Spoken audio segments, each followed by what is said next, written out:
Saludos y bienvenidos a Día a Día, aunque hoy no es donde tengo que estar, porque tengo que irme al otro lado porque hoy arrancamos, queridos docentes, como cada martes, y hoy nos trae un tema importante a tratar. Vamos a hablar de acoso escolar y además voy a estar acompañada por solo una persona en el plató de queridos docentes, pero es que a través de la pantalla pues es lo que nos da la tecnología, que vamos a poder estar con más personas. De hecho, vamos a contar con una persona, en este caso una mamá, que su hija ha sufrido acoso escolar, y luego también con la Fundación ANAR, que quiero que la conozcan porque desempeña una labor muy importante dentro del alumnado y sobre todo de la parte de las escuelas, ¿no? de los docentes. Bueno, pues dicho esto, es martes y aprovechamos los martes para estrenar consejo ¿de quién? Pues aquí, de nuestra primera carrera Tele 7K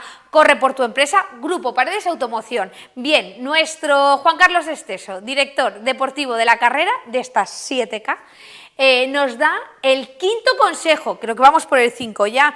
¿Para qué? Para que se vayan preparando la carrera, os vais preparando la carrera, y lo vais haciendo con los consejos de Juan Carlos Esteso, porque así lo hacéis bien, despacito y con buena letra, que tenemos que llegar a ese 23 de abril preparados, entrenados para correrla sin esfuerzo. Dicho esto, aprovecha e inscríbete, donde en teleel.es, en nuestra página web, ya saben que tiene un apartado que se llama Carrera de Empresas. En esa carrera de empresa, corre por tu empresa.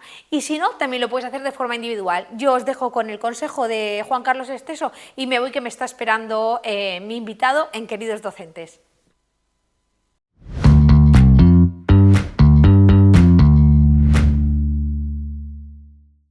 Hola, soy Juan Carlos Esteso, director deportivo de la primera carrera Tele 7K Corre por tu empresa, Grupo Paredes Automoción. Y una semana más os vamos a dar unos consejos para mejorar en vuestros entrenamientos y que podáis llegar al 23 de abril en la mejor forma posible. Esta semana vamos a hablar de un entrenamiento de cuestas, dirigido a poder mejorar la potencia, la fuerza, tener una zancada mucho más potente y rápida y también aumentar la capacidad de sufrimiento. El entrenamiento irá dirigido tanto a iniciados como a expertos. En los iniciados intentaremos dirigir el entrenamiento a unas 10 series de 200-300 metros con un desnivel no máximo del 2-3%. Y a los más expertos subiremos un poquito la distancia, haremos unas 10 series de 400-500 metros con un desnivel del 5-6%. La recuperación de este entrenamiento siempre será la bajada al trote, y el ritmo en el que vamos a incidir en la acción de la cuesta será nuestro ritmo objetivo de carrera. En Elche somos afortunados y tenemos multitud de sitios donde podemos desarrollar este trabajo de cuesta, bien sea en la del río Vinalopó, por la zona del pantano. Bueno, pues tenemos muchas zonas apetecibles para este tipo de entrenamiento. También, si no pudiésemos hacerlo fuera, en la cinta del gimnasio, variando la inclinación, podemos hacer este entrenamiento tan específico. Y bueno, una semana más os dejamos este consejo para que podáis mejorar y que lleguéis al 23 de abril en la mejor forma posible.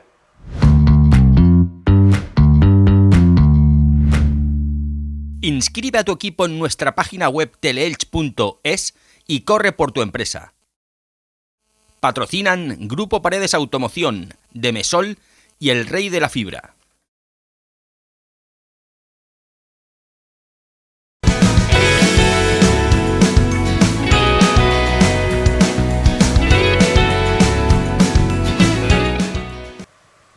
Bueno, y después del consejo de nuestro compañero y director deportivo Juan Carlos Esteso, pues arrancamos, ahora sí que arrancamos, queridos docentes, y ya os comentaba que hoy nos atañe un tema complicado, pero que además yo creo que ahora mismo cada vez vamos ganando en visibilidad, y es que tenemos que hablar del acoso escolar. Además, hoy no sé si os comentaba ya, pero tenemos un programa aquí en plató muy reducido porque somos 2 personas las que nos encontramos, pero además ya saben que la videollamada, esto que nos enseñó la pandemia, nos va a permitir nos va a permitir poder extendernos a, bueno, creo que nos vamos a Valencia y hasta el otro, no sé hasta dónde, pero podemos tener expertos al otro lado de la pantalla que nos van a ayudar a entender mucho mejor este tema. Pero yo, mira, ya conté con ella otra vez, pero vuelve a estar con nosotros Aida Carrillo, que ya vienes desde, espérate que no le cambie el nombre, a Centro Cares, como psicóloga de Centro Cares, y directora. Sí, Pues encantada de que estés aquí un día más. Un placer de que me invites. Bueno, yo creo que ¿quién mejor que tú para ayudarnos a comprender lo que es el acoso escolar? Sí. Porque cuando ya nombramos la palabra acoso escolar, ya, ¿sabes? Nos tensamos. Es cierto, totalmente cierto. Es verdad que hay que aprender, parece que todos sabemos qué es el acoso escolar. Exacto. Las últimas campañas de concienciación nos han ayudado mucho también a definirlo, por lo menos a conocerlo. Pero pocas personas saben distinguir entre qué es el acoso y qué no lo es, ¿no? Y que es un problema de convivencia, que los hay y que hay que atenderlos. Ojo, no digo que no haya que también atenderlos. son problemas. Está claro, está claro. Pero bueno, sí que estaría bien diferenciar, ¿no?, lo que es un problema de convivencia del acoso, y una de las principales situaciones que se van a dar es que las agresiones, la exclusión, es decir, las conductas de acoso se van a producir de manera repetida en el tiempo, es decir, por grave que sea algo que suceda entre tú y yo, si es una cosa puntual ya no va a encajar dentro de esta definición, debe haber reiteración. Y debe haber un grupo o un pensamiento grupal que de alguna manera, que si no al principio, siempre al final, va a rechazar a esta persona que es excluida o que es agredida, ¿no? Es decir, ya no es solo aquel o aquellos que empezaron a ejercer el acoso sobre los demás, sino que el resto de compañeros del aula acaban viendo esta situación como normal y normalizándola. Exacto. Y como consecuencia se produce un desequilibrio, una asimetría de poder o de control de la situación entre el que hace el acoso frente al que lo recibe, que se siente pues, indefenso y vulnerable a esta situación. Esto es importante porque esto marca también un poco el camino luego de cómo intervenimos, ¿no? Sí, porque además me ha gustado eso, esa ponderación, ¿no? Esa persona que se encuentra por encima de y la persona que está por debajo de, que eso es lo que va a desencadenar en todo lo que vamos a poder ver, aunque a veces es complicado verlo. Sí, sí. Y es complicado verlo, en primer lugar, porque el acoso, y de esto aprendimos mucho también en la pandemia, con esto de los grupos burbujas y la reducción de ratios, la mayor supervisión de espacio, y es que se suele producir en lugares menos supervisados. En el aula vemos la punta del iceberg.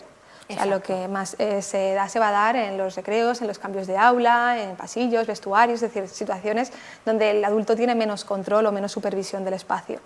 Después, por el tipo de comportamiento, sabemos que aquellos más frecuentes son la exclusión y la agresión verbal, por no hablar de la infundir rumores o todo lo que son los medios telemáticos, ¿no?, las tecnologías, que no siempre estamos delante de la pantalla para poder observar qué hacen nuestros hijos, nuestros alumnos. El ciberacoso. Entonces, estas conductas enmascaradas hacen también que se enmascaran con más facilidad, hace que sea más difícil también detectarlo, porque una agresión o un golpe, una pelea, es fácil de intervenir, pero estas cosas que suceden un poco más bajo manga son más complicadas. Y en tercer lugar, que siempre nos hacemos todos en la cabeza una idea de pues, la persona que ejerce el acoso, ¿no?, de cómo debe ser, y en realidad sabemos que hay varios perfiles, no solo existe este perfil reactivo, impulsivo, que es fácilmente detectable porque tiene una actitud chulesca, porque el profesor en el aula enseguida ve otras actitudes, sino que también hay un perfil mucho más enmascarado, con buena capacidad social, que no va a de alguna manera hacerse ver delante del adulto, sino que va a utilizar los momentos y los espacios en los que hay menos supervisión, o que simplemente va a ejercer influencia sobre otros. Me voy a quedar un poco en la retaguardia. Entonces, estas tres, junto con la ley del silencio, que se producen del acoso, que es el hecho de que la víctima se siente indefensa o siente que merece, o que eso que se produce es algo natural y que le toca a él o a ella recibir esto. Que cada vez le toca a uno, pero esta vez le ha tocado a él. Efectivamente, con lo que te hablaba al principio de ese pensamiento compartido en el aula, que todos normalizan el raro o la rara o el que es excluido y no denuncian por el simple hecho de que es algo natural. Que es que siempre se lo tiene que busca haber alguien, ¿no? Sí, se lo busca, o ¿no?, este tipo de cosas. El líder, el que no es líder, el que pasa desapercibido y al que tenemos que machacar. La normalización de la violencia o de este tipo de relaciones que vemos que se producen, ¿no? Y que hay es que la dificultad no es que no denuncien nuestros alumnos o los compañeros. Cuando vamos a los centros nos damos cuenta que es que no identifican las conductas de acoso, las entienden como una forma natural de relación. Exacto. Y ese es el verdadero problema. El verdadero problema es que al final se normalice. Eso es. Y se normalice entre las personas adultas, pero también entre los niños, entre los adolescentes o los niños, porque una pregunta y una duda que me surge es ¿a qué edad se puede considerar acoso? ¿Hay una edad, no, para ello? No, la verdad es que no. Entonces, las últimas formaciones de prevención que estamos haciendo las estamos haciendo en educación infantil, hablando por delante de los 6 años de edad, porque no hay una edad. Al final los niños están aprendiendo a relacionarse desde el momento en que les ponemos en un grupo social.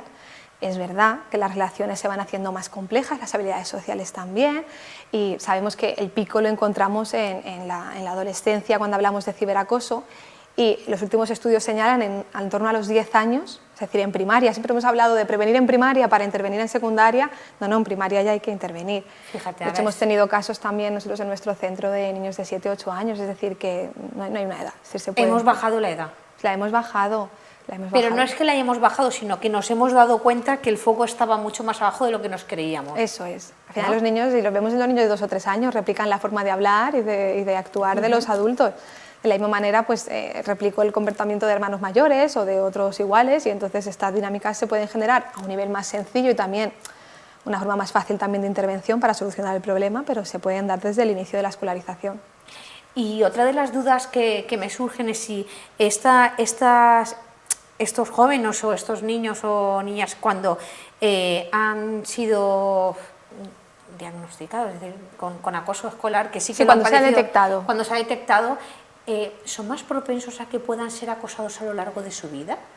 Sí, a ver, esta pregunta siempre la respondo un poco eligiendo las palabras, porque no me gustaría que nadie pensara o nadie entendiera en esto una responsabilidad. Jamás alguien que recibe acoso es responsable de recibirlo.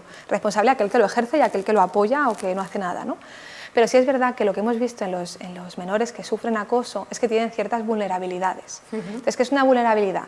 Pues es que tienes mayor papeletas de que esto te vuelva a suceder. ¿Por qué? Entre las vulnerabilidades que encontramos de manera más frecuente, encontramos la apariencia física, algún aspecto en mi apariencia física que tenga un rasgo diferenciador al resto, que me diferencie del resto, ¿no? Un motivo de etnia, un motivo de orientación sexual, un motivo de más delgadito, más bajo, con gafas, este tipo de cosas.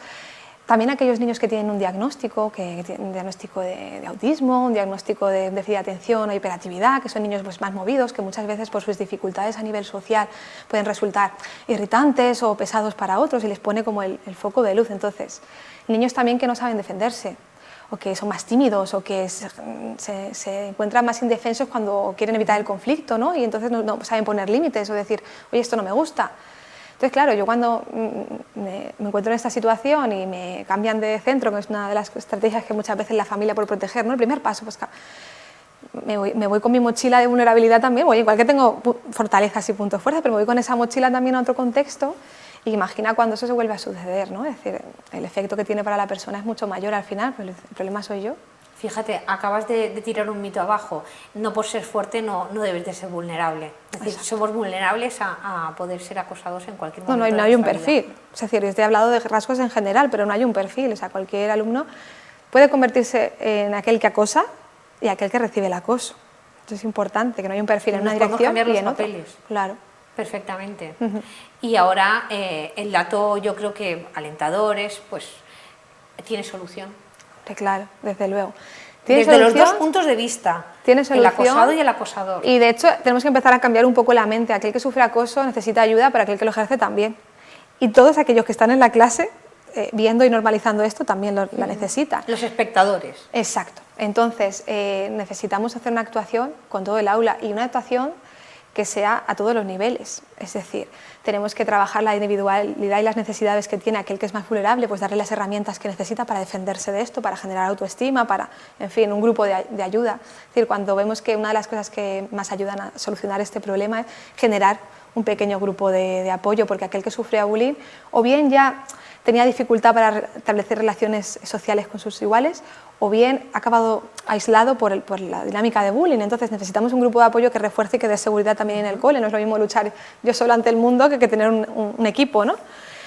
Intervenir con aquel que ejerce el acoso, porque después de eso también hay una necesidad. Muchas veces los coles nos dicen, bueno, ¿cómo transmitimos esto a la familia del que ejerce el acoso? Y digo, hombre, pues de la misma manera que el que lo recibe.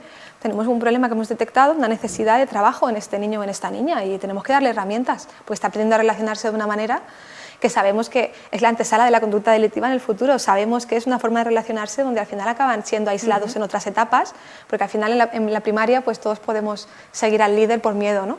Pero llega un momento en la vida en que todos decimos, bueno, ya esta persona no la quiero a mi lado. Exacto. Entonces detectamos un problema también que hay que trabajar. Y luego con la clase, sabemos que en los aulas donde se produce acoso escolar hay menos empatía y hay menos responsabilidad social. Creo que son dos aspectos fundamentales del desarrollo de cualquier persona. Entonces hay que trabajar en eso, en que sean conscientes de lo que está sucediendo, sepan identificarlo y luego sepan empatizar con el otro y entender y qué pueden hacer ellos también por cambiar esta situación. Pues mira, entre otras cosas, para el programa tenemos que hablar de prevención, contaremos con alguien para prevención y también teníamos que contar con alguien que nos cuente de primera mano cómo lo ha vivido. Entonces, como tenemos a la persona, pero la tenemos al otro lado de la pantalla, hacemos una pequeña pausa, si te parece, y conectamos con ella. Perfecto. Bueno, pues vamos a ello, hacemos una pequeña pausa, volvemos enseguida.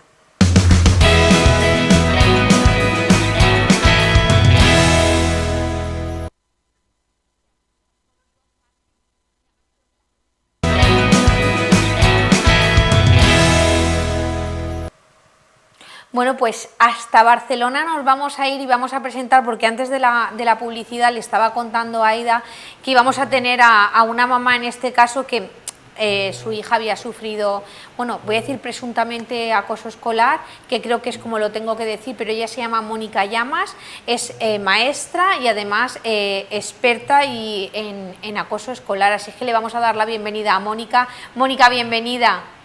Hola, muchas gracias. Bueno, pues me encuentro en este caso, mi compañera, porque casi que hoy vamos a tirar el programa ella y yo desde aquí. Aida es directora y psicóloga en el Centro Cares, que además son expertos también en acoso escolar, pero ya que te tenemos ahí al otro lado, yo creo que lo mejor, ¿verdad, Aida, es que nos cuente su caso? Y además, ya que estás aquí para escucharlo, igual podemos dar algún tip que otro. Pues, Mónica, cuéntanos cómo empieza, bueno, iba a decir tu andadura, pero más que andadura es este horror en el que te verías involucrada. Sí. Realmente es una pesadilla, porque empieza de una manera que crees que se va a poder solucionar rápido y nada más lejos de la realidad. Bueno, todo empieza, yo soy profesora en el mismo colegio donde mis hijas van, y mi hija con tan solo 5 años pues empieza a tener unos cambios muy importantes de conducta, ¿no? Pues empieza a estar muy irritable, deja de dormir y de comer. O sea, mi hija de dormir 11 horas pasa a dormir 4, 5, o sea, fue muy, muy brusco, ¿no? Estábamos súper preocupados porque, pues eso, ¿no? Adelgazó, ya es una niña delgadita, pues aún más adelgazó, ¿no?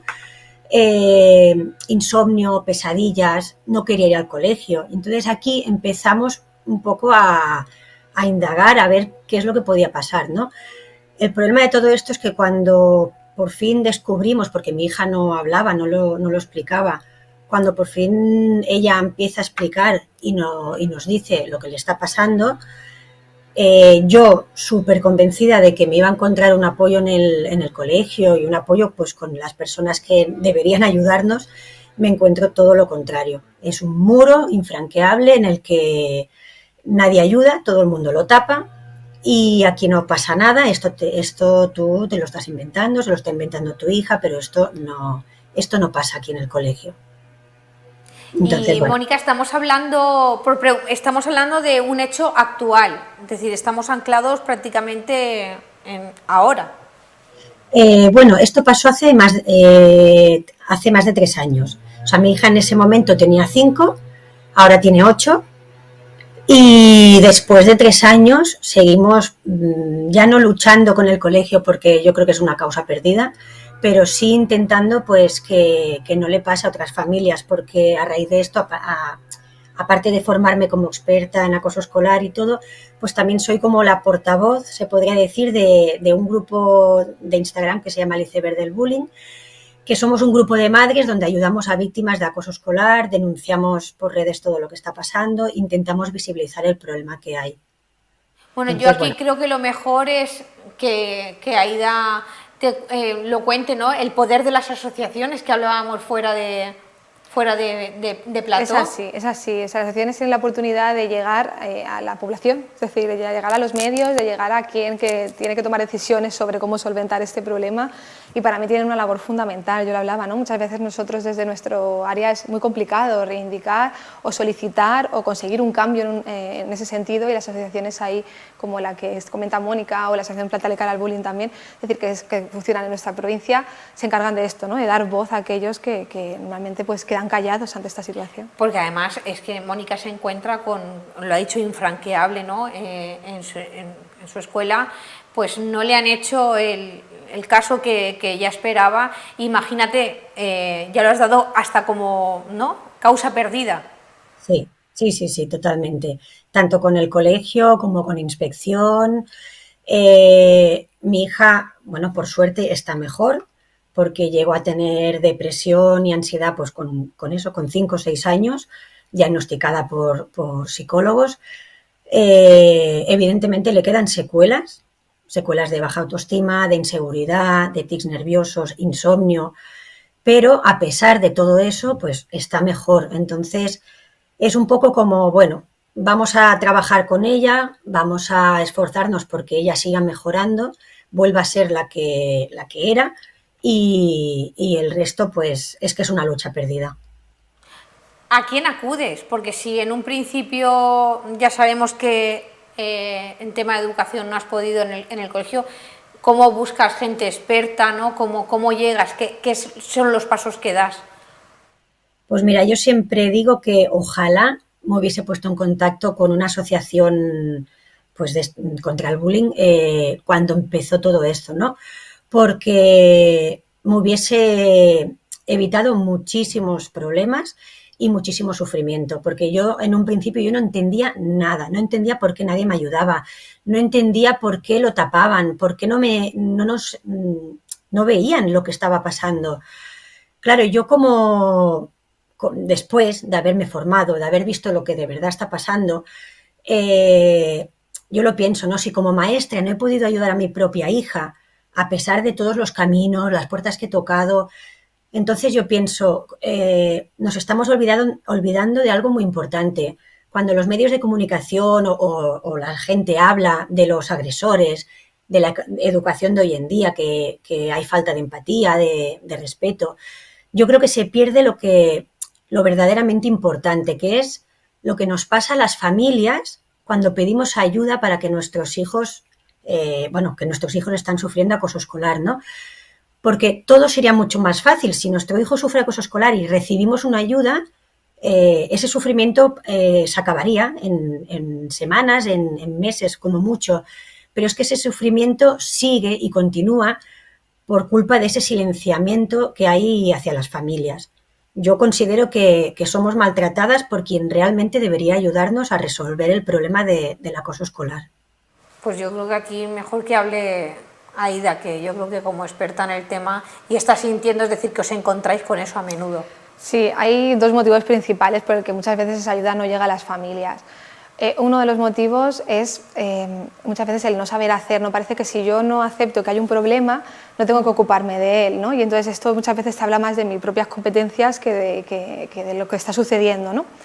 Y el otro motivo, que es el que también yo en mi experiencia me encuentro con mayor frecuencia, es que no sabemos transmitir a las familias muchas veces, pues por ese miedo a que esto sea más gordo, ¿no? Es que es un problema y hay que hablar de él cuando sucede y también tiene solución y se puede solucionar, ¿no?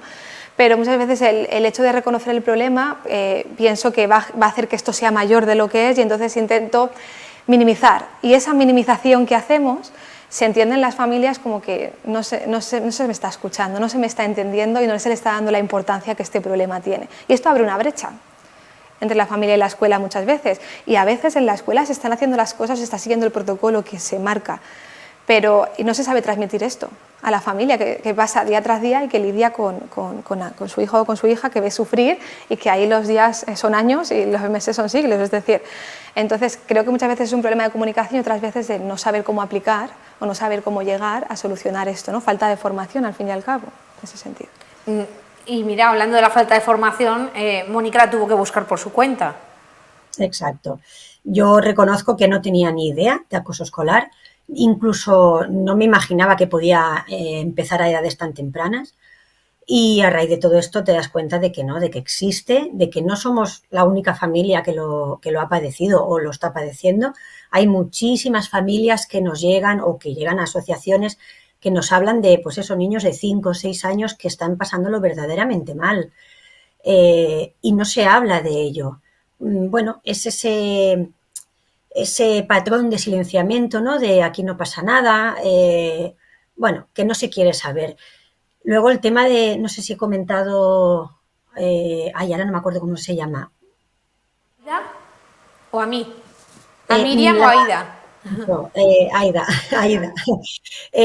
Lo de los protocolos y todo esto, es verdad que muchas veces o algunas veces tienen intención de ayudar o de ver qué es lo que pasa y no saben cómo hacerlo, pero tampoco buscan ayuda. Cuando yo no sé solucionar un problema, tengo que tomar la decisión de, pues busco una persona que sea experta y eso tampoco lo suelen hacer. El buscar ayuda externa, porque si yo no tengo ni idea, no soy psicólogo, no entiendo de acoso escolar, pues vamos a buscar una persona que sí que lo sepa hacer, ¿no? Entonces yo, tema protocolos, Sí que es verdad que considero que no, hoy en día no sirven para nada. En mi caso, por ejemplo, abrieron protocolo un poco para, bueno, para hacernos callar, porque lo abrieron y lo cerraron al cabo de un mes diciendo que no habían visto nada, que ahí no había nada, que lo único que mi hija tenía problemas de sociabilización. Evidentemente mi hija en ese momento estaba tan hundida que cada vez que se ponía a jugar, si a alguien se le ocurría decirle una cosa por pequeña que fuera, pues mi hija se ponía a llorar. Estaba evidentemente con lo, bueno, pues como estaba, ¿no? Entonces yo digo que el protocolo hoy en día es un fraude y es una farsa, ¿no? ¿Y por qué digo esto? Que a veces suena así un poco gordo, pero yo creo que es un fraude porque está hecho de forma fraudulenta para que la víctima no se pueda defender, porque no puedes acceder a este protocolo, ni como familia, ni como víctima. Tú no puedes saber nunca ni qué están poniendo, ni qué están diciendo, ni qué están opinando, ni qué están observando. Y luego, ¿por qué es una farsa? Pues porque es un montaje, es una escenografía, es un montaje para que las familias creamos que con esto alguien nos está defendiendo o alguien nos está ayudando, y no es así, nada más lejos de la realidad. Al final, estás hablando de transparencia en el protocolo, falta transparencia, y luego, por otro lado, sentirse respaldados, apoyados, escuchados, que es lo que necesita la familia en ese momento. Y saber por dónde va el protocolo. Pues si estamos aplicando el punto 1, estamos aplicando este punto, y este punto nos va a llegar al punto 2, pero al final involucrar, ¿no? Haceros partícipe de ese protocolo. Sería otra. Exacto. Sí, sí, así es. Creo que más o menos...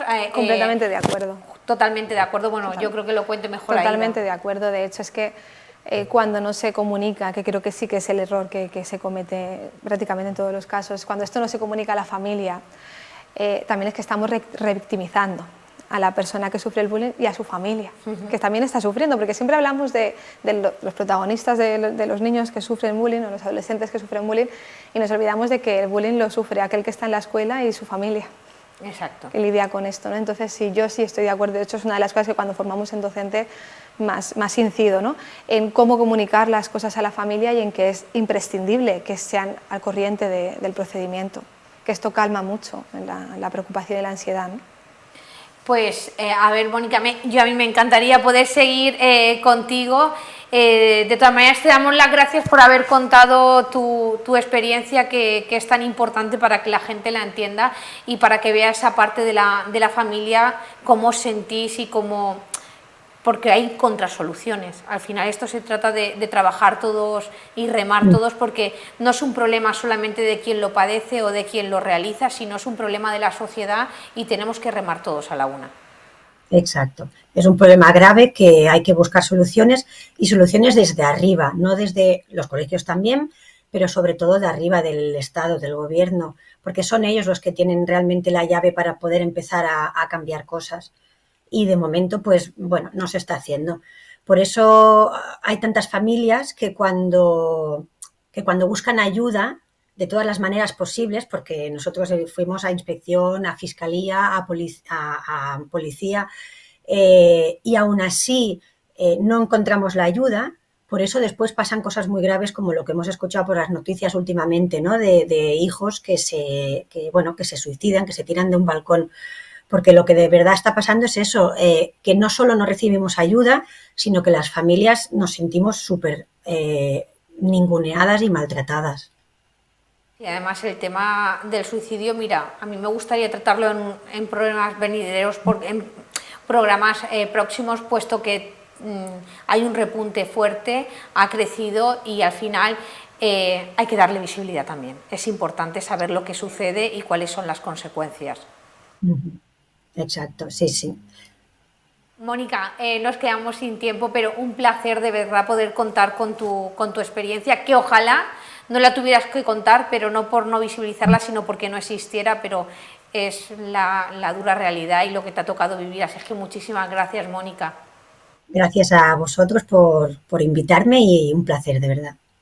Pues esto es lo que nos puede contar Mónica. Nosotros vamos a hacer una pequeña pausa, pero seguimos porque además ahora vamos a contar la parte de prevención, de cómo se puede hacer y cómo se intenta llegar hasta las escuelas para que esto que ha contado Mónica no ocurra.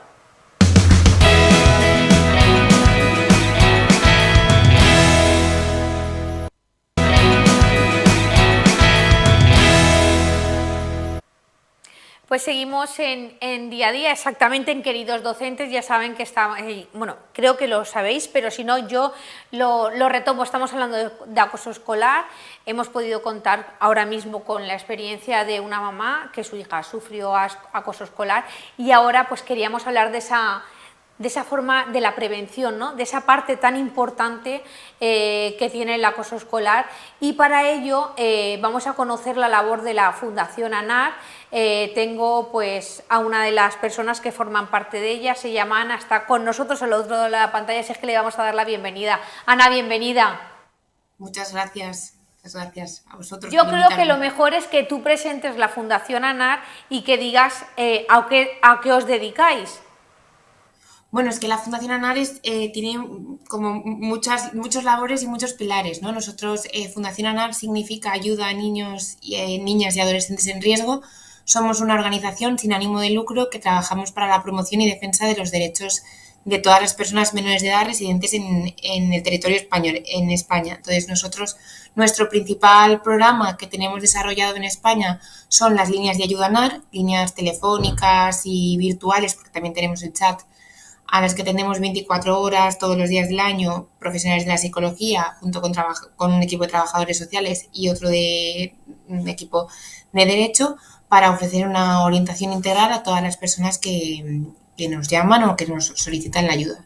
Entonces, de esas llamadas, nosotros recogemos los testimonios de la infancia y la adolescencia que hablan con nosotros y construimos programas de educación, que es en el departamento en el que yo trabajo.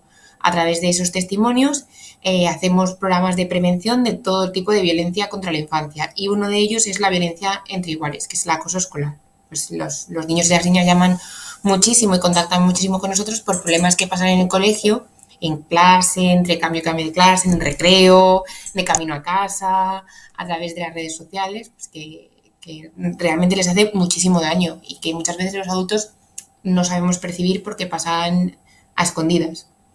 Fíjate, me sorprende, me llama la atención, y además me complace por otro lado porque actuáis, hacéis esa formación, ¿no? Esos programas, una vez que ya tenéis todo el pulso de la sociedad, en este caso de la gente acosados o acosadas que se han puesto en contacto con vosotros, y ya de ahí se puede hacer un programa de actuación.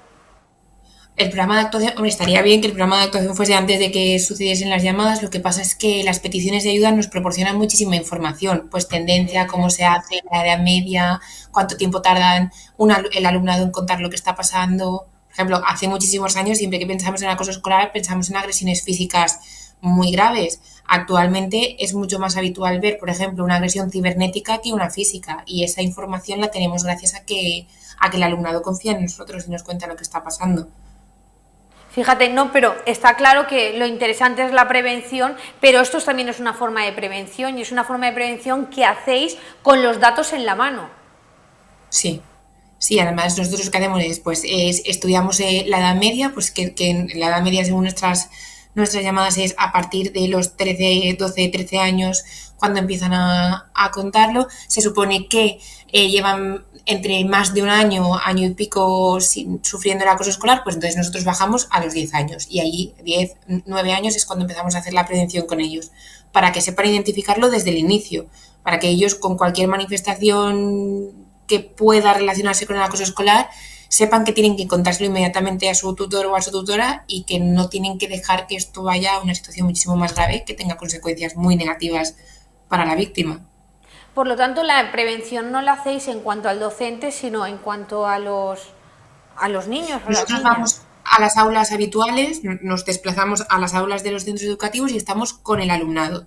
Y siempre pedimos, por favor, que esté el tutor, siempre, o la tutora, para que conozca pues las señales de alarma que trabajamos con ellos, las dinámicas con las que trabajamos, para que oiga algunas verbalizaciones, muchas veces nos sucede que vamos a las sesiones a los centros educativos y de repente pues un alumno o una alumna levanta la mano y dice, pues es que a mí me hacen eso, o en la clase de quinto B está pasando eso. Entonces es importantísimo que los equipos docentes también estén. Ese es el que nosotros llevamos en Elche.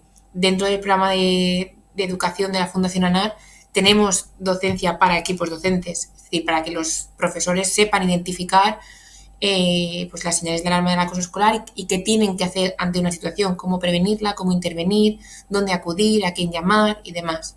Y sobre todo, una cosa que nos preocupa bastante es el tema cibernético. O sea, después de la pandemia, el alumnado se ha dado cuenta que hay una forma muchísimo más fácil de llegar a su víctima desde el sofá de casa, que es a través de un móvil. Ellos, pues normalmente con 9-10 años ya tienen móvil, son bastante digitales, o sea, ellos son nativos digitales, dominan las plataformas virtuales muchísimo mejor que cualquier adulto y se desarrollan a través de ahí. Entonces, eso sí que nos preocupa, porque aunque no es competencia del centro educativo lo que pasa en Internet, el maltrato continuado entre compañeros, entre el alumnado, sí que es competencia del centro educativo. Entonces, los equipos docentes tienen que estar muy alerta a qué hacen sus alumnos en Internet. Fíjate, es que el papel de los docentes es muy importante. De hecho, la persona anterior nos contaba que, es decir, su caso es que se ha sentido incomprendida, ni apoyada, ni nada. Entonces, yo entiendo que los docentes tienen muchas cosas que hacer dentro de su trabajo, pero claro, esta en concreto es súper importante. Yo creo, Aida, que ahí estarás conmigo, ¿no? A ver, es muy difícil, seamos realistas, es muy difícil para un docente saber, ¿no?, qué están haciendo, pero también para los padres y las madres, ¿no?, qué están haciendo nuestros hijos en las redes sociales, en la tecnología. Pero si tú creas el vínculo con tus alumnos, si tú te muestras accesible a tu alumnado, pues es fácil que esta información te llegue o por la persona que lo está sufriendo o por otro que lo va a hacer de forma cercana. Es la actitud y la cercanía con la que tú te muestres y es el canal de comunicación y de confianza que ya has generado con tu alumnado. Y eso sí se puede hacer. Por eso cuando a mí me dicen los docentes, es que no podemos, totalmente de acuerdo, pero sí puedes mostrarte accesible, cercana y resolutiva cuando te demandan la ayuda, y esa es la clave. Y aquí, por ejemplo, Ana que estaba contando que los hacen partícipe, ¿no? Que aunque vayamos al alumnado, nosotros hacemos que los docentes estén en el momento. Lo que siempre aconsejo al profesorado, a los docentes, es crear un clima de comunicación en clase, en el que los alumnos se sientan cómodos de contar lo que les pasa, de hacer preguntas y que su tutor o tutora o su profesor, que la persona que esté al cargo, sea una persona accesible, como ha dicho la compañera, que conteste, que no le diga, ay, eso es una tontería, eso son cosas de niños, sino que se muestre preocupado por los sentimientos y las sensaciones que tiene el alumno, y eso favorezca un clima de comunicación acertado para que sobre todo para que el alumnado víctima e incluso los observadores, el otro resto de alumnados que está viendo lo que está pasando y no es víctima, puedan decírselo a los docentes. No se trata de ser el FBI. Los docentes no tienen que ser ni adivinos ni policías, pero sí que recomendamos pues que sean cercanos a ellos y que participen con ellos para crear un buen clima de confianza y de comunicación. Por eso los hacemos partícipes de los talleres, para que ellos sean parte de la solución. Y luego en el resto del alumnado, ¿no? Que sean, lo que has dicho, los espectadores, ¿no?, que ayuden a detectar también. Sí, nosotros cuando trabajamos con ellos les explicamos muy bien que una víctima muchas veces se encuentra en una situación muy, muy difícil. O sea, sentarte con tu tutor o con tu tutora y contarle lo que te está pasando a una víctima es muy complicado, tiene consecuencias emocionales y conductuales muy graves en el acoso escolar. Entonces, lo que hacemos con ellos es trabajar la responsabilidad colectiva. Este problema no es el problema del alumnado víctima, es un problema de toda la clase, y toda la clase debe ayudar a que ese problema se solucione. Aquel que no ayuda es exactamente igual que culpable que el agresor. No me vale, no nos vale no sabía a quién decírselo, esto no es mi problema, a mí no me había hecho nada. Si tú lo estás viendo y no haces nada, eres cómplice. Entonces, tienes que ayudar. Lo que pasa es que fomentamos que el ayudar no sea enfrentarse a la persona agresora. El alumnado no se tiene que enfrentar a su compañero, tiene que contarlo. Y somos los adultos responsables los que tenemos que solucionarlo. Creo que ahí Aida podía contar como el papel del defensor, o ¿no? Había una figura que ayudaba a fomentar eso. O sea, podemos clasificar como al alumnado que participa en el acoso, que es observador en 4 niveles, ¿no? Los ajenos, que son estos que, bueno, rechazo la situación, pero yo no denuncio ni hago nada, pues por miedo, por lo que sea.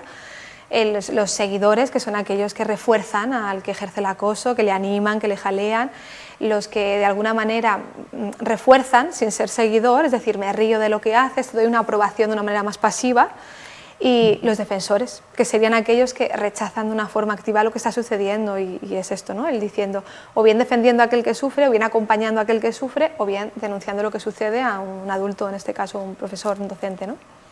El caso es una situación complicadísima, pero que gracias a la labor de asociaciones, que siempre hablamos de las fundaciones y las asociaciones, que al final, sin ánimo de lucro, desarrolléis un papel fundamental en la sociedad, porque me repito y reitero que es un problema de la sociedad. Sí, yo creo que sí. Sí, o sea, tenemos una tolerancia a la violencia sorprendente. Una tolerancia a la violencia, y parece que cada vez más. No sé si a veces los medios de comunicación ayudamos poco, ¿no? Porque como que lo tenemos pues tan en los informativos, mueren mujeres a manos de hombres, de parejas, en el tercer mundo, mira toda la gente que se muere, ¿sabes? Como que no le damos esa importancia a la muerte, al daño, a la violencia, ¿no? Bueno, pero si tú tienes si tú eres una persona menor de edad y tienes un adulto responsable a tu lado que te dice que lo que estás viendo te educa, te dirige y te ayuda, no está mal. Los medios de comunicación son maravillosos, las redes sociales ojalá hubiese tenido yo redes sociales cuando era adolescente, me parecen súper divertidas y además muy buenas. Lo que pasa es que necesitas que alguien te ayude a saber manejar y a saber qué está bien, qué está mal, un adulto responsable que te dé luz y que te eduque. Yo creo que la prevención pasa indiscutiblemente por educar. Te decía, digo, que tener buenos guías, ¿no? Porque al final los adolescentes o bueno, en este caso los alumnos, queremos tener buenas referencias. Sí, y ahí los docentes son clave, porque están en una situación hiperprivilegiada, que están en el centro educativo, pasan muchísimas horas con ellos, los conocen súper bien, saben con quién se llevan mal, con quién se llevan bien, qué características tiene cada alumno. Yo creo que los docentes son importantísimos para la educación curricular y la extracurricular. Pues Ana, me sabe fatal quedarme sin tiempo, pero yo creo que pues gracias a la labor que desempeñáis hemos conocido un poco más cómo se actúa dentro de los centros, así que muchísimas gracias por participar. A vosotros por invitarnos, encantadas. Y nada, y ahí mira, voy a aprovechar también para darte las gracias. Nos quedan muchas cosas por contar, pero bueno, ahora en mayo creo que viene el Día Mundial, por lo tanto también podemos aprovechar para sacar este tema. Y muchas gracias por ayudarme a conducir el programa hoy.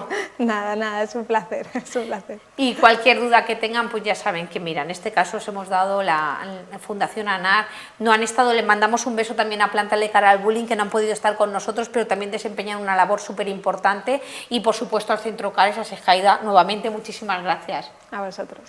Y a la gente que nos está viendo, ahora aquí una Menda Lerenda se va a despedir, pero les dejo ahí al otro lado, tengo a mi compañera Teresa Fernández, que quiere y tiene algo que contar, algo muy importante, una entrevista que no se pueden perder.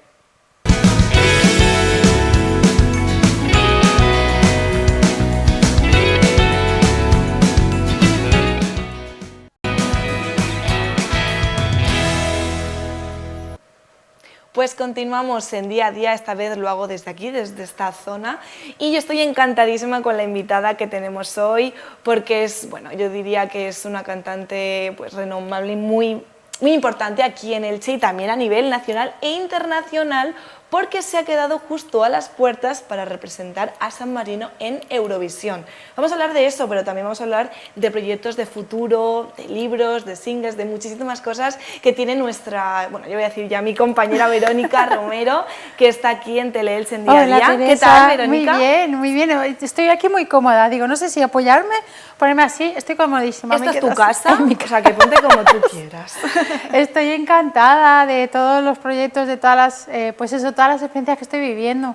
Segunda vez que nos vemos en Teleelch. Sí. Y yo creo que hay bastantes diferencias entre la primera y la segunda porque ahora tienes muchísimos más proyectos. Sí, sí, sí. Por eso digo que la vida es que como está llena de momentos y de oportunidades, y sí, me han pasado muchas cosas, Teresa.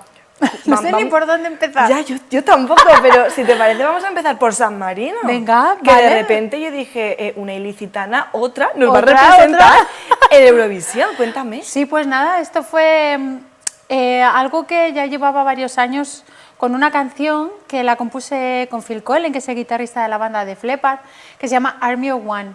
Entonces esta canción hace más de 10 años, aunque se ha hecho otra vez para Eurovisión, se ha hecho la producción más nueva, y claro, nunca he tenido la oportunidad de presentarla. Yo, pues en España en inglés, pues no lo aceptaban. Luego sí era Operación Triunfo el programa que lleva el artista o una discográfica, entonces siempre ha sido como muy difícil.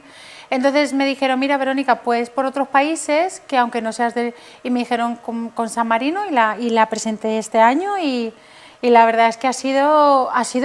A ver, San Marino lo que hace todos los años, menos este, era que te llamaban directamente para la final. Pero aquí han hecho un casting, una semifinal, una repesca, un no sé qué, digo, mira... Y me ha tocado a mí todos los Y procesos. me ha tocado a mí todos los procesos, todos los viajes. Bueno, me he perdido, he ido sola, me he estresado, me he cansado. Pero qué experiencia. Es una experiencia brutal. Yo creo que es algo que lo tienes que vivir para saber Eso es lo que que yo es. pensaba, digo, ¿qué hago aquí?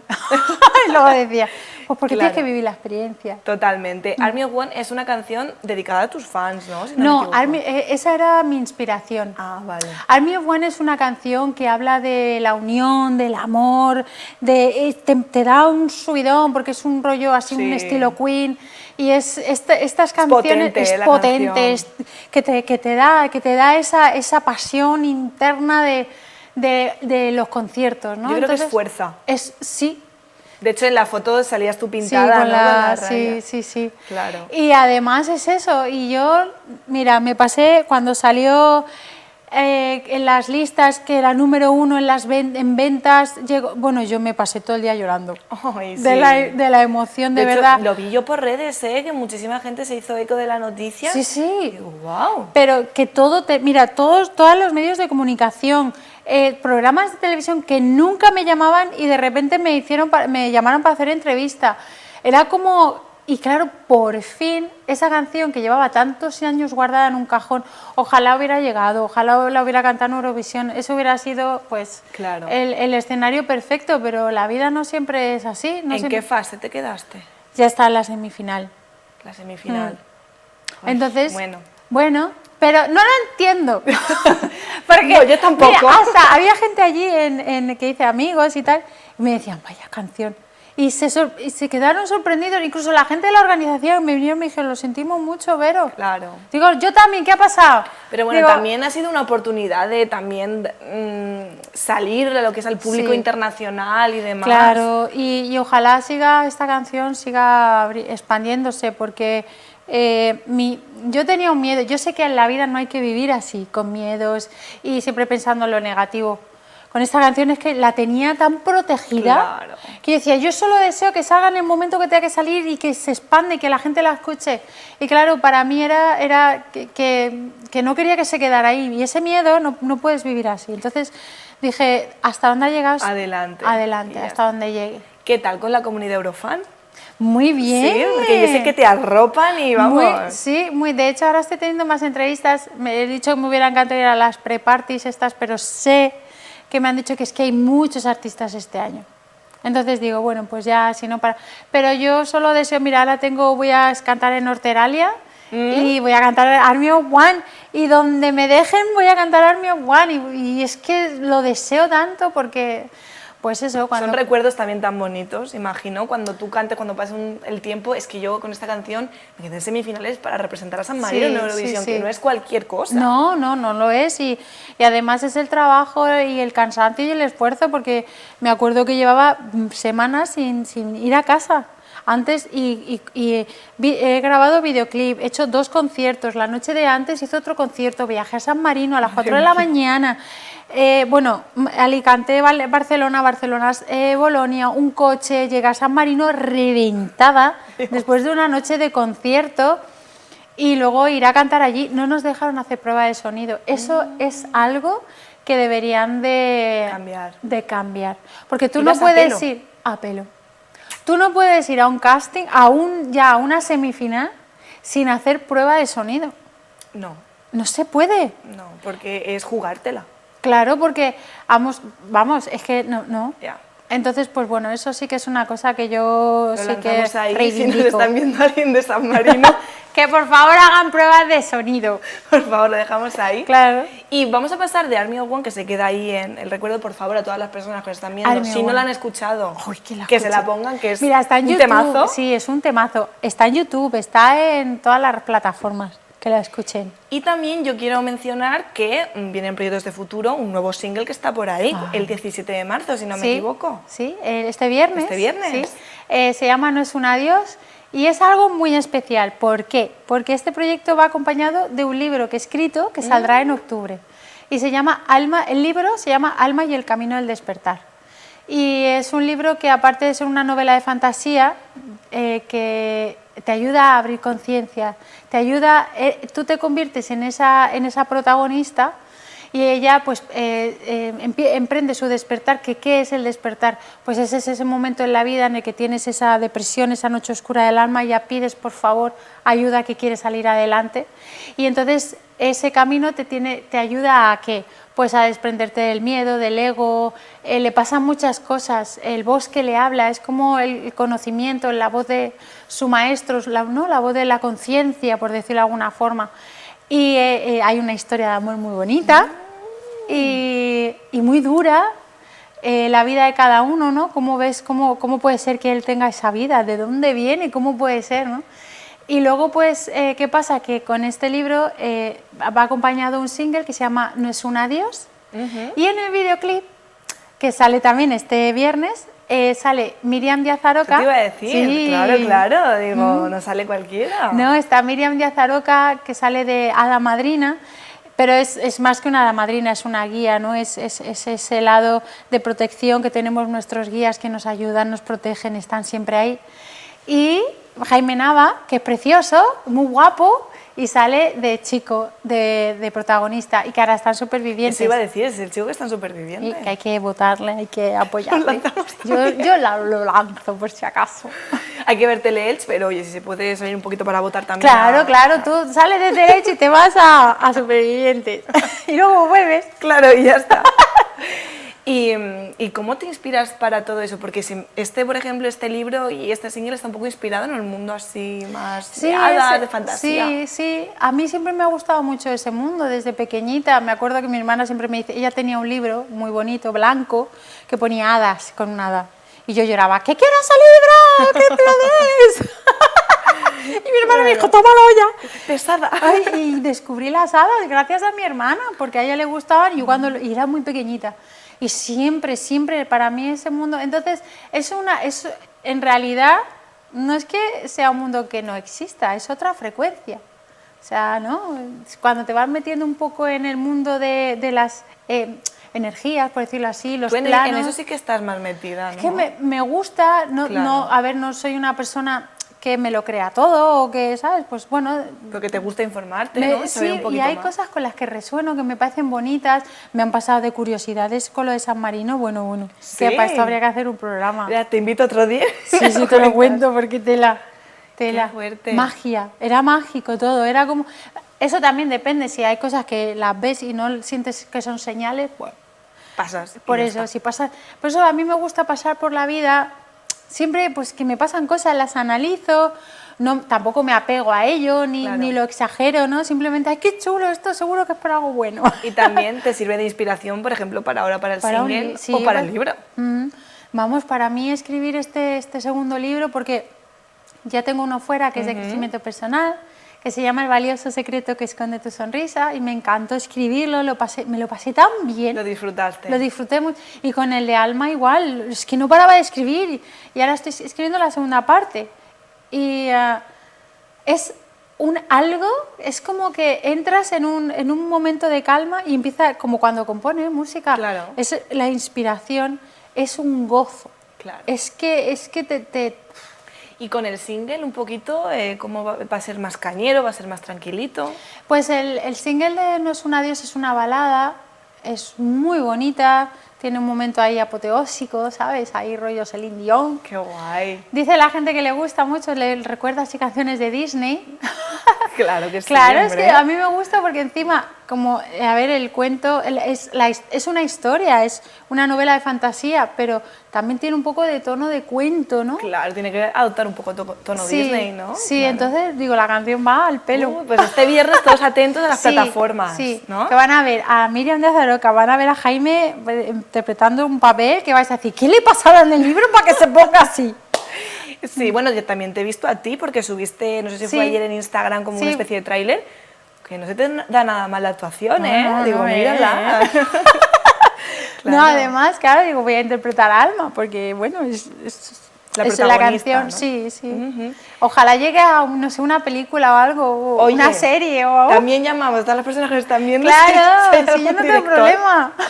Claro. Yo cuando hago las cosas, Teresa, las pienso en grande. Hombre, claro que Pero sí. no porque tiene que, sino porque es que ya me viene así. Claro, entonces, te viene. Me viene. Y bueno, yo como no, también tengo que sacarte otro tema y es que vuelve Fórmula Abierta. Sí, sí. Cuéntame. Pues otra cosa, Hombre, mariposa. mitiquísima, claro, me sé yo las canciones y a mí me pilló un poco que yo era pequeñita, Peque, claro. pues imagínate. Sí, esto fue además ya es a la tercera o a la vencida, porque me lo pidió Javián, que en el 2017 se volvió a retomar, 2018, y mire, ya no estaba, entonces me dijeron, y yo dije, mira, me hubiera encantado, pero me voy a Australia.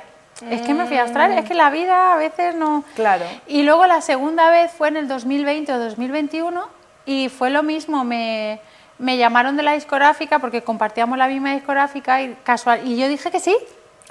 Y lo que pasa que él me dijo pues el tío de la discográfica, lo retomamos en enero después de...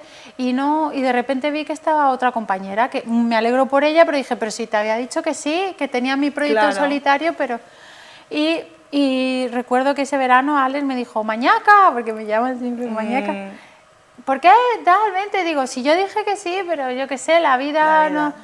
Y esta vez fue Geno, me llamó y Javián no está, porque Javián está en otro grupo que le va súper bien y está muy contento. Y me dijo, piénsatelo, digo, es que creo que no me lo tengo que pensar, porque ya la tercera vez, Claro. y sea lo que sea, por experiencia de vida, por trabajo, por vivir este momento, lo tengo que... Esta vez pues ha coincidido todo y puedes Está ahí hacerlo llamando, y, llamando, claro. Vero. Hay que aprovecharlo. Vero, claro.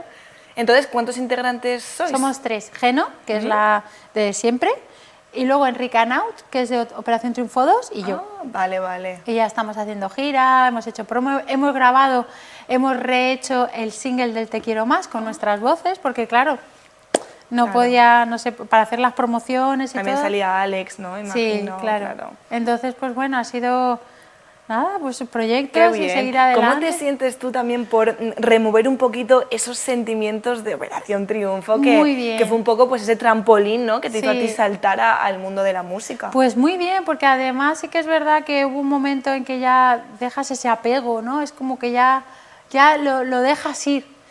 Pero con Fórmula es muy divertido, es muy bonito. Cantamos canciones, algunas de OT, de Fórmula. Claro, me he tenido que aprender todas las canciones de Fórmula porque el Te Quiero Más sí me lo sabía, pero las demás no. Claro, claro. Y bueno, pues no sé, llevo mi carrera en solitario y Fórmula. Entonces, bueno, a veces hay... Compaginándolo todo como Sí, se hay puede. cosas que se han quedado ahí un poco porque es mío y claro, no... Pero bueno, a ver qué tal sale y la experiencia, pues a vivirla este verano, pues esperamos hacer muchos conciertos. Totalmente. Bueno, voy a terminar ya con conciertos. Vero, ¿dónde te podemos ver ahora mismo? Pues espero que me veáis en Elche. Pues sí. A ver si me llaman para el pregón, que ya toca. Que a mí la gente me dice, Vero, que no vienes a cantar a tu pueblo. Digo, sí, yo sí que quiero. Digo, pero no sé qué pasa. Pues sí, Así uno no que- es profeta en su tierra, que dicen, ¿no? Ya, pues ojalá, Hay que ya serlo, toca. aquí Yo también ya he hay que pedido, serlo. ya reivindico que ya al pregón. Al año que viene me subo al balcón, aunque me digan que no. Tú te subes. Digo, hombre, ¿no os da vergüenza? A la gente del pueblo no, porque la gente del Che es muy cariñosa. Y tú siempre has llevado Elche por bandera. Siempre, A todos los siempre. sitios que lo he visto Madre yo. mía, sí, sí. Pues nada, pues nos apuntamos ahí en tus redes sociales, siempre estás comunicándolo todo, Todo, en la sí, agenda y demás, sí. donde podemos verte y escucharte, que ya te digo que vamos, que yo veo vídeos y digo, es que es un artista. Gracias. Y yo encantada y feliz de poder estar 21 años ya sentada aquí y poder contar que sigo creando y compartiendo. Claro. Y que, no sé, en la vida nos va llevando. A lo nos va mejor te llevando. vuelvo a entrevistar y hay muchísimos más proyectos totalmente Sí, yo qué distintos, sé, nuevos. me no lo preguntan, sabemos. ¿pero te vas a presentar al Benidorm Fest? Digo, pues a ver. Ese sí, es otro tema. Sí. Que otra ilicitana nos va a representar a España en Eurovisión, Blanca Paloma. Bueno, yo digo, si tengo la canción, ¿por qué no? Pero claro, tiene que salir. Mira, Lorín, después de 11 años ha vuelto y a Vuelve con representar Tatú. pedazo de actuación. Sí. He de decir que van fuertes, Sí, ¿eh? van fuertes. Pues Vero, muchísimas gracias por venir conmigo un Un día más a placer. Día a Día. Y nada, a ver si nos volvemos a ver por Benidorm Fest, por otras cosas, ya lo vemos. Ya por donde tenga que venir, lo cogemos con ganas. Gracias. A ti. Y a ustedes, pues que así terminamos el programa de hoy de Día a Día. Muchas gracias por estar aquí una vez más. Y nosotros pues nos vemos mañana en un nuevo programa de Día a Día en Teleelch.